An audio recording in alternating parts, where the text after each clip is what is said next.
ঘর পরিষ্কার রাখতে চাই কিন্তু সময় পাই না, এমন সমস্যা আমাদের অনেকেরই।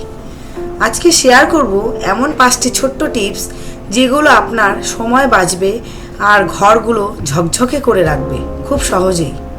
নমস্কার, আমি অনিতা রায়, স্বাগতম সুন্দর ঘরে সুন্দর জীবন চ্যানেলে। 1 মিনিট রুল ব্যবহার করুন।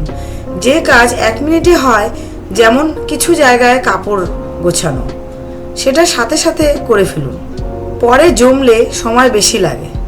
2 প্রতিদিন একটা জায়গা নির্ধারণ করুন। প্রতিদিন মাত্র একটা কোণ বা আলমারি পরিষ্কার করুন, এতে একসাথে চাপ পড়বে না। 3 দরকারি জিনিস এক জায়গায় রাখুন।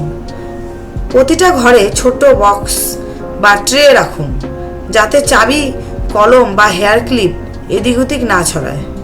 4 রান্নাঘর রাতেই গুছিয়ে রাখার চেষ্টা করুন। রান্নাঘর পরিষ্কার থাকলে পরদিন সকালটা অনেক সহজ হয়। 5 পরিবারের সবাইকে ছোট দায়িত্ব দিন। একাই সব করার দরকার নেই, ছোট ছোট কাজ পরিবারের প্রতিটা সদস্য করলে ঘর গোছানো হবে আনন্দের মতো। ঘর গুছিয়ে রাখা মানে শুধু সৌন্দর্য নয়, মানসিক শান্তিও।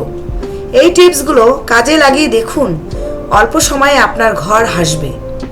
ভিডিওটি ভালো লাগলে অবশ্যই লাইক করুন, শেয়ার করুন ও সাবস্ক্রাইব করুন সুন্দর ঘরে সুন্দর জীবন চ্যানেলে। নমস্কার, আমি অনিতা রায়, ফিরে আসছি আবার নতুন কোনো ঘরোয়া টিপস নিয়ে।